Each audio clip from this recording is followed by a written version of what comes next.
如果有人話你聽，外星人曾經喺幾秒鐘之內強行關閉咗美國最核心嘅核武器，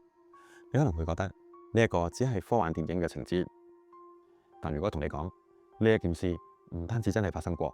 仲記錄咗喺美國空軍同埋北美空防嘅司令部嘅最高級別解密檔案入邊，你又點睇呢？1975年冷戰最繃緊嘅時候，美軍好多個最機密嘅核武基地，連續幾十個深夜都俾神秘嘅飛行物體低空入侵，戰機升空追截，結果全部都無功而還。到底呢啲神秘嘅光球係蘇聯嘅秘密武器啊，定係某一種超越人類認知嘅力量，正喺度話俾我哋大家知，千祈唔好玩火啊！歡迎翻嚟解密時機，我係天南。今集我哋一齊揭開1975年美軍核武基地嘅 UFO 連環入侵事件。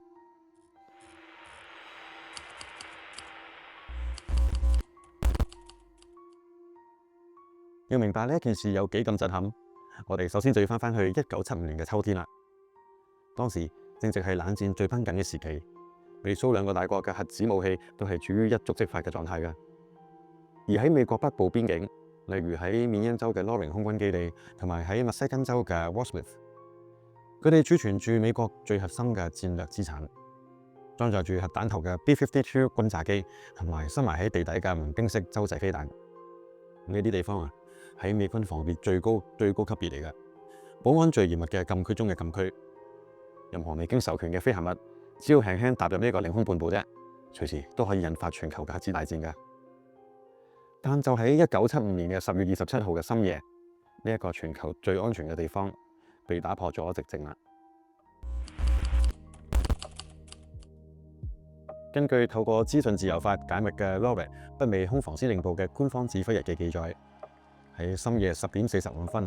，Loring 空軍基地嘅哨兵突然間發現咗一個核武器儲存倉庫嘅上空出現咗一個好神秘嘅發光物體，佢冇發出任何嘅引擎聲。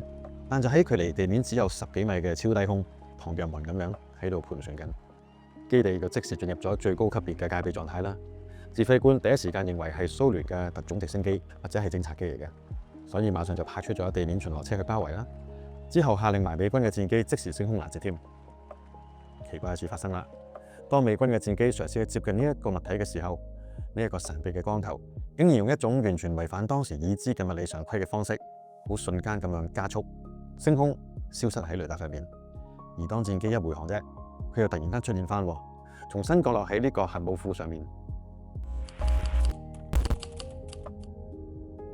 而呢件並唔係單一嘅事件嚟喎，只係一場連環入侵嘅前奏。喺接落嚟嘅2個星期入邊，同樣嘅神秘光球相繼喺密西根州、蒙大拿州等至少5個美國嘅核心核武基地出現過。NORAD 嘅記錄顯示，呢啲 UFO 佢唔單止低空掠過，仲多次將強光直接照射喺核彈頭嘅儲存倉庫上邊，好似喺度掃描緊或者喺度檢視緊美軍嘅核武咁。大家可能會問啦，呢啲嘢美軍點會認啊？呢度就係最精彩嘅地方啦。1974年嘅美國國會因為水門事件修訂咗資訊自由法，賦予民間向政府索取機密檔案嘅權利。民間研究組織 Blind Saucer Watch 喺1977年正式告上去法庭，經歷咗2年嘅官司，終於告贏咗美國嘅國防部同埋 CIA。喺1978年嘅10月，國防部迫於無奈，終於釋放咗超過900頁關於呢一次事件嘅 NORAD 指揮日誌同埋國防情報局電報。到咗1979年嘅1月19號，美國權威大報《華盛頓郵報》，佢直接喺頭版嗰度以大字嘅標題去講呢一件事添。當時嘅美國國防部佢係對外宣稱，呢一啲可能只係未識別嘅直升機或者係民間嘅飛行器嚟啫。但喺美軍內部嘅解密電郵裏邊講到，一位空軍嘅將領寫咗以下一句毛骨悚然嘅說話：我哋冇辦法確定呢一啲物體嘅來源，但有一點係可以肯定㗎，佢哋擁有住超越我哋現有武器系統嘅操控能力。如果事態只係停留喺低空盤旋或者監視嘅話，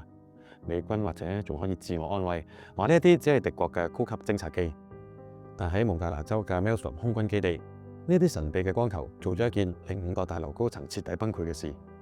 佢哋今次唔單止喺空中做監視，仲直接伸隻手入去美軍嘅地底核控制室，試圖去干擾核子設施。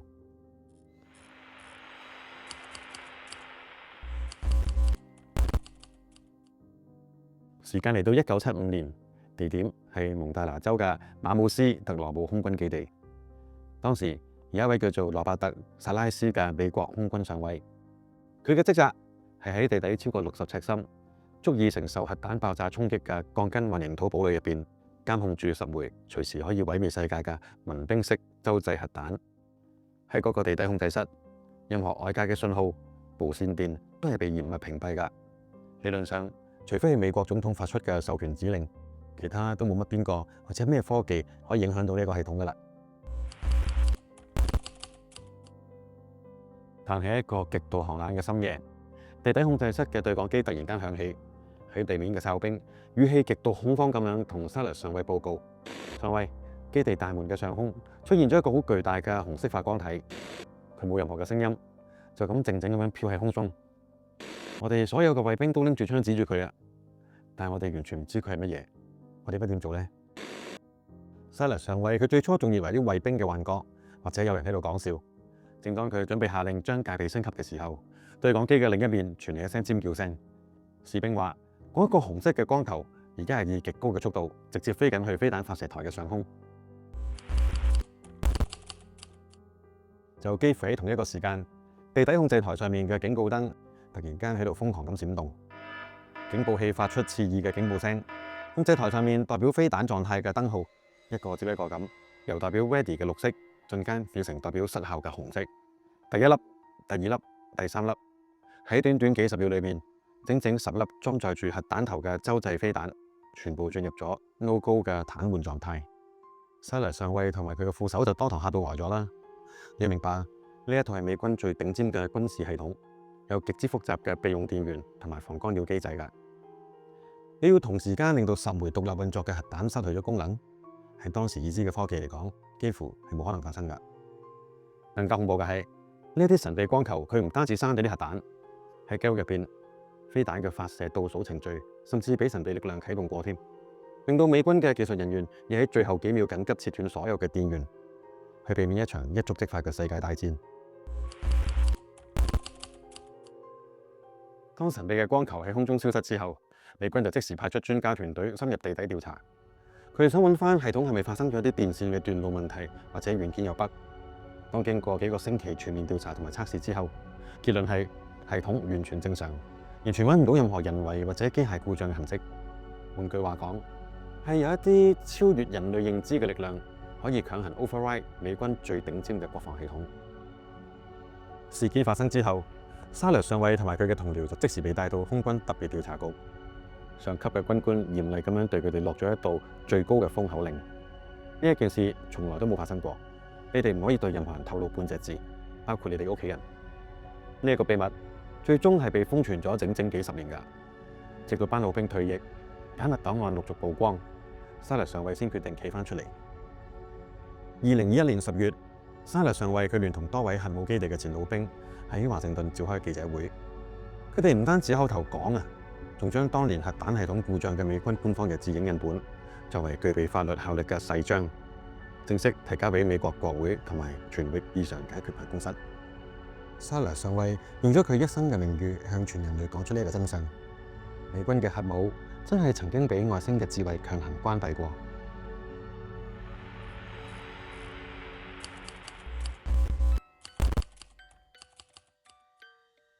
去返1975年一連串嘅核武基地入侵事件，我哋如果將所有嘅解密檔案連同目擊證人嘅口供放埋一齊睇，會得出一個非常耐人尋味嘅結論㗎。第一，呢一啲飛行嘅物體顯然係對人類嘅軍事科技了如指掌，佢哋唔去干擾普通嘅軍營，而係精準咁鎖定美軍最核心嘅武器儲存庫同埋發射台。第二，佢哋展現出嘅科技唔單止係觀察咁簡單，仲擁有可以直接穿透幾十尺地底堡壘，強行修改或者去關閉電子系統嘅能力。第三，亦都係最關鍵嘅一點，如果佢哋帶有敵意㗎，佢哋隨時可以啟動核彈引爆喎，令到人類自相殘殺。但佢哋有冇咁做呢？冇喎，佢哋只係選擇熄咗個核彈發射系統。大家唔好以為呢一啲只係老兵嘅口述回憶喎。喺1978年嘅10月，民間團體透過資訊自由法成功告贏咗美國國防部，迫使國防情報局 DIA 同埋 NORAD 佢解密咗超過900頁嘅官方指揮日誌。1979年1月19號，華盛頓郵報佢更加以頭版報導，證實美軍內部嘅電報承認呢啲飛行物擁有人類冇辦法理解嘅操控能力。甚至喺2021年，沙略上尉更加將當年嘅核彈系統故障嘅官方日誌作為法律嘅誓章，正式提交俾美國國會聽證會。呢一啲全部都係白紙黑字嚟㗎，冇辦法抵賴嘅官方記錄。咁到底呢啲神秘嘅光球背後嘅力量係想對人類傳遞啲乜嘢嘅信息呢？喺 UFO 研究界同埋軍事分析家眼中，主要係有3個方向嘅推測㗎。第一，警告同埋示威，呢個亦都係沙略上尉佢本人最相信嘅理論。外星智慧生命可能一直都喺度監視緊地球。當佢哋睇到人類掌握住足以毀滅地球幾十次嘅核子武器之後，佢哋選擇喺冷戰最危急嘅關頭出現，用強行關閉核彈呢一個動作，向全人類嘅高層發出最嚴正嘅警告。你哋以為掌握住至高無上嘅力量，但係喺我哋面前，你哋所謂嘅毀滅性武器，即係一堆我哋可以隨意控制嘅玩具啫。第二，跨維度嘅測試，有科學家同埋物理學家提出一個講法，呢啲 UFO 可能唔係嚟自好遠好遠以外嘅星球，而係來自高維度嘅空間。佢哋對核武器產生極端嘅能量同埋輻射非常之敏感，甚至核爆會破壞空間嘅穩定性，所以佢哋就介入啦。佢哋介入係為咗防止人類破壞時空嘅結構。第三，官方一早就已經知道㗎啦，呢個都係最令人毛骨悚然㗎，係美國高層喺事後嘅反應啊！佢唔係向全民發出警報，而係選擇極力將事件掩蓋。五角大樓係咪一早已經知道對方嘅身份呢？甚至係咪一早已經同呢啲超越人類嘅力量達成咗某一種默契共識嘅呢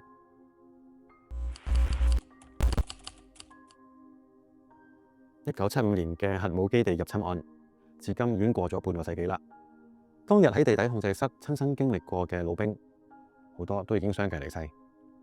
但呢一件事留低落嚟㗎，唔單止係一堆解密咗嘅檔案，而係一個深刻嘅宇宙哲學課題。人類一直都引以為傲嘅核威懾理論，本質上係一種基於恐懼同埋集體毀滅嘅極端傲慢。我哋以為只要擁有毀滅世界嘅力量，就可以維持和平。但係1975年嗰幾個神秘光球，用幾秒鐘嘅時間就將人類最尖端嘅核武系統癱瘓。呢個動作就好似一個大人好輕易咁拎咗一個3歲小朋友手上嘅一包有毒老鼠藥咁。呢個究竟係一場警告啊，定係一種宇宙級嘅慈悲呢？如果宇宙裏面真係存在住更高等嘅文明，或者高維度嘅意志，佢哋看待人類嘅時候，可能唔係好似野獸看待獵物咁啊，而係好似科學家看待實驗室入邊正喺度準備玩火嘅幼蟲。佢哋撳個 pause 掣，並唔代表要奪走人類嘅自由意志，而係要提醒我哋，當文明嘅科技發展速度遠遠超過咗文明嘅道德同埋智慧嘅時候，毀滅我哋㗎，從來都唔係外星人，而係我哋自己嘅傲慢。喺呢一個廣闊嘅宇宙入面，人類可能從來都唔係唯一嘅主人，連我哋以為可以控制嘅毀滅力量，喺高等嘅智慧面前，只係一場隨時可以被撳停嘅遊戲啫。大家覺得1975年神秘光體撳停美軍核彈事件，到底係外星智慧對人類嘅善意警告啊，定係某一種更高維度嘅力量喺度作出力量嘅展示呢？歡迎喺留言區分享你嘅睇法。喺節目結束之前，我想喺度鳴謝翻我哋頻道嘅一位好朋友 Jeffrey 師兄。喺過去幾集嘅留言區裏邊，師兄分享咗好多極具啟發性同埋深度嘅分析，亦都俾咗我哋好多製作今集嘅內容嘅靈感。非常多謝你。如果你都中意今集嘅內容，記得幫手 like、share 同埋 subscribe 我哋嘅 channel 啦。記得撳下鐘仔，咁你就唔會錯過我哋任何一集精彩嘅內容啦。保持好奇，保持清醒。我係天藍。我哋下一集解密時機，繼續同大家拆解更多未解之謎。再見。